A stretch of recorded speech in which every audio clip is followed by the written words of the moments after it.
속이 막 부글부글 끓어오릅니다. 그리고 그 수사님을 볼 때마다 뚜껑이 열리는 것 같은 분노가 치밀어 올랐어요. 저게 무슨 수도자야? 어떻게 기도하는 형제를 못 질투하고 모함을 할 수가 있지? 이런 생각의 물결에 몇 달간 지옥을 경험을 했습니다.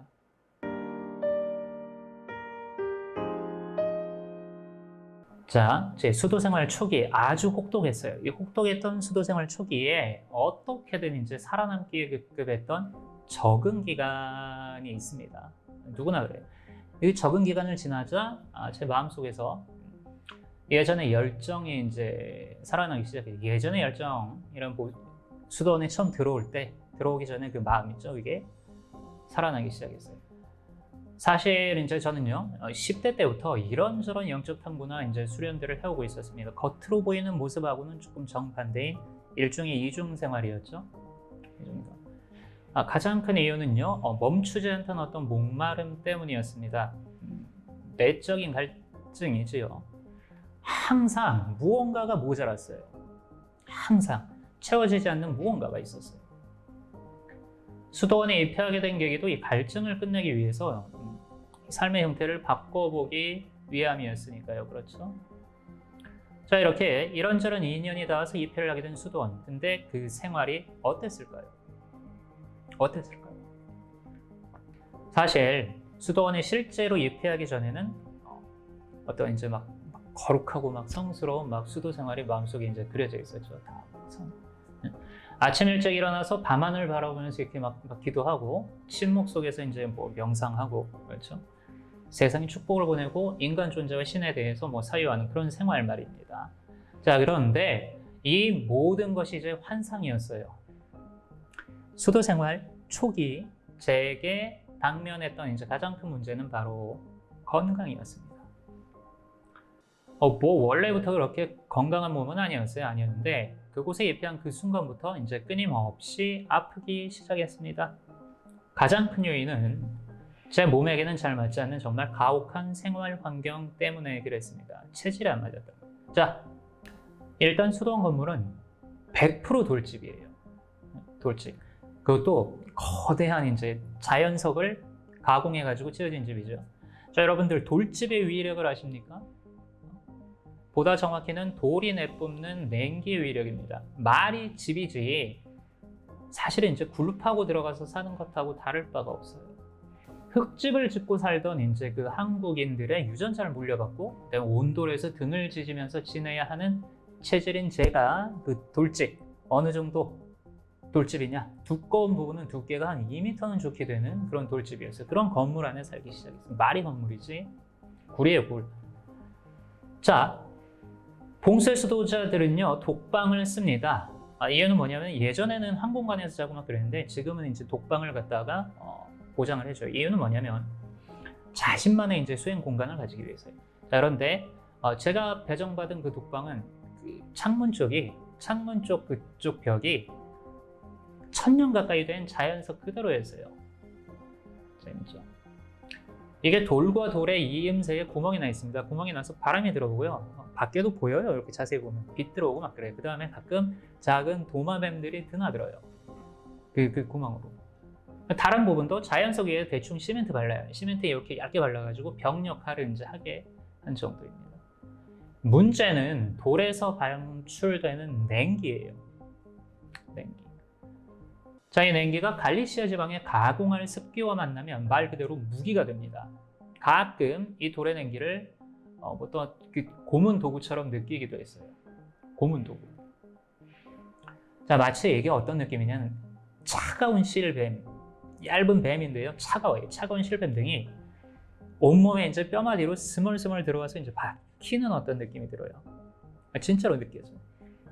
골병 된다는 얘기 있죠? 내가 골병 되는 느낌이 리얼하게 느껴지는 겁니다. 몸을 눕힌 침대는 이제 삐걱대는 어떤 그 철제, 그 위에 그냥 스펀지 매트리스 하나 얹어놓은 것이었어요. 얹어놓은 것이었어요. 그리고 거기에서 이제 잘 때 어떻게 하냐? 군대에서 쓰는 담요 2장을 줍니다. 그걸 받으면 그걸 몇 번씩 접어서 최대한 두껍게 만들어야 돼요. 두껍게 만들고 두꺼운 옷을 껴입은 채로 새우잠을 이제 자야 있어요.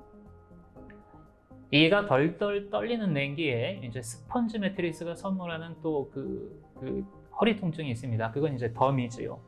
물론 제대로 된 난방은 당연히 없습니다. 온돌에서 살던 한국인에게 이제 돌집에서 겪어야 하는 냉기는 치명적이라는 사실을 그때 체험을 했죠. 체질이 다른 거예요. 돌집은요, 돌집에서 살던 사람들의 유전자가 있어야 살 수 있다는 사실을 그때 깨달았습니다. 게다가 음식, 기후, 문화적 차이, 언어적 문제, 그다음에 또 뭐예요? 인종적인 감수성 등이 모두 달랐어요. 그렇기에 제 몸은 항상 극도의 이제 스트레스 상태였습니다. 여기에 보태서 과도한 육체 노동을 해야 했죠. 자, 봉쇄수도생의 삶은 기도와 침묵 그리고 나머지 한 축이 뭐다? 노동이에요. 이 노동으로 지탱이 됩니다. 기본적으로 저희는 기부로 먹고 사는 게 아니라 우리 손으로 먹고 사는 이제 자급자족이 원칙이에요. 그래서 누구 하나 예외 없이 노동을 해야 합니다. 모든 종류의 막노동을 다 섭렵했다고 보시면 됩니다. 뭐가 있을까요? 농사 기본이죠. 양보, 목축, 밭일, 들판일, 돌 나르는 작업, 정원 가꾸기, 목공, 건물 유지보수, 자 거기에 요리까지. 아무튼 이제 상황이 이러다 보니까 수도 생활 초기에 제 목표는 수행이 아니라 어떻게든 뭐예요? 살아남기 있었어요. 살아야 한다.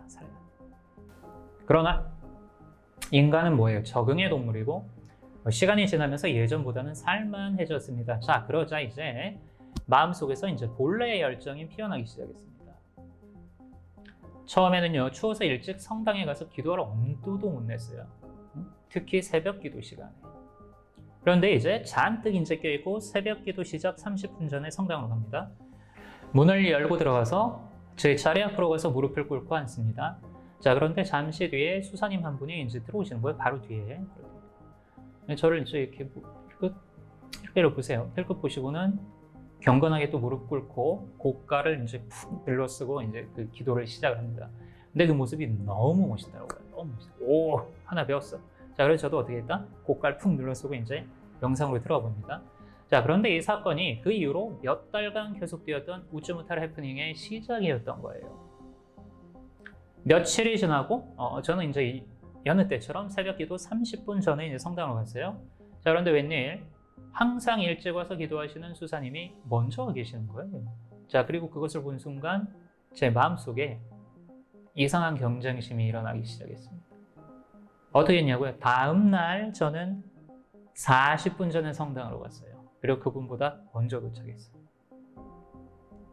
다음 날 그분이 저보다 먼저 계셨습니다. 이상하게 불편하더라고요. 나보다 먼저 누군가가 왔다는 게 이상하게 불편했습니다. 이게 어떤 느낌이냐면 나보다 누군가가 더 열심히 기도하고 수행한다는 그 느낌, 그게 묘하게 싫었습니다.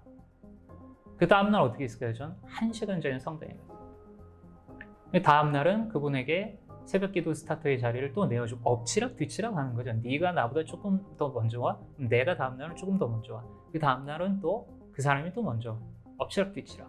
급기야 저는 새벽기도 시작 2시간 30분 전에 성당에 내려가기 시작했습니다.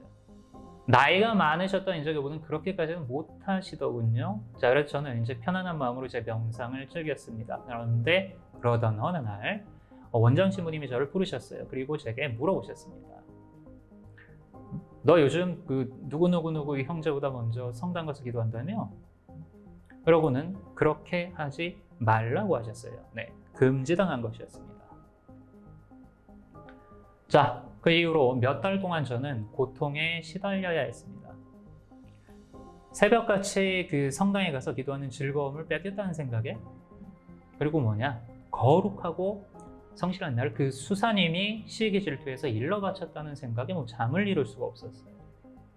마치 저의 정당한 권리, 기도할 권리를 이제 막 빼앗긴 것 같은 그런 이제 느낌이었던 거죠. 속이 막 부글부글 끓어오릅니다. 그리고 그 수사님을 볼 때마다 뚜껑이 열리는 것 같은 분노가 치밀어 올랐어요. 저게 무슨 수도자야? 어떻게 기도하는 형제를 못 질투하고 모함을 할 수가 있지? 이런 생각의 물결에 몇 달간 지옥을 경험을 했습니다. 그리고 몇 달이 지나서야 비로소 깨닫게 되었습니다. 저는 기도하고 있었던 것이 아닙니다. 아니에요. 자, 여러분, 누구보다 먼저 와서, 그다음에 누구보다 많이, 그 누구보다 열렬하게 기도하는 나라는 이미지에 집착하고 있었던 것입니다. 기도가 아니었어요. 이를 위해서 타인을 내 입맛에 맞는 색안경을 끼고 바라보고 있었던 이제 것이고요. 그 수사님도 마찬가지였고요. 소중한 자신만의 시간과 공간을 침범받은 듯한 느낌의 그 수사님도 원정 신부님한테 일러바친 것이죠. 그분 또한 기도하는 수도승의 이미지에 집착을 하고 있었던 것이죠. 결국 이 둘의 기도 배틀이 시작되었던 겁니다. 기도 배틀, 배틀이었어요. 배틀, 대결.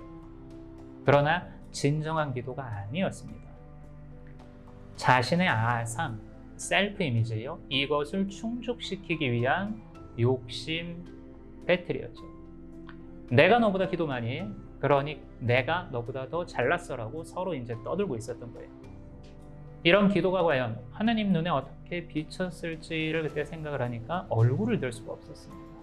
자, 동시에 용서할 수 없었던 이제 그분에 대한 분노가 눈 녹듯이 그때 사라졌어요.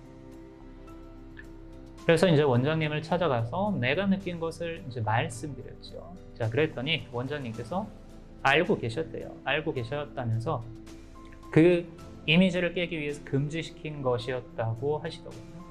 자, 저를 위해서 그런 조치를 내리신 것이었어요. 그리고 얼마 뒤에 기적이 일어났습니다. 나를 힘들게 하던 그 수사님을 바라보는 시선이 이제 바뀌고 나서 얼마 지나지 않아 그 수사님이 저를 조용히 찾으셨어요. 그리고 이렇게 말씀하십니다. 카밀로 형제, 정말 미안해요. 정말 미안해요. 내가 어리석었어요. 그러면서 눈에 뭔가 그렇게 씌웠던 것 같다. 이렇게 말씀하십니다. 저 또한 그분에게 진심으로 이제 사과를 했습니다. 그리고 우리 두 사람은 둘도 없는 이제 형제가 되었죠. 우리는요 가끔 눈이 멀어요. 무언가에 씌웁니다. 그럼 아무것도 안 보이게 되죠. 그래서 자신이 하는 행위가 어떤 마음으로부터 비롯되고 있는지를 보지를 못합니다. 단순히 행위만이 아니라 그 행위를 이끌어내는 뭐 생각, 감정, 느낌, 반응, 의도, 그리고 이제 무언가에 대한 이제 뭐 간절한 소망에 이르기까지 자, 그 마음이 도대체 무엇으로부터 나오고 있고 동시에 또 어떤 진실을 이렇게 가리고 있는지를 보지를 못해요. 아무리 숭고해 보이는 행위나 거룩해 보이는 마음이라 해도 마찬가지입니다.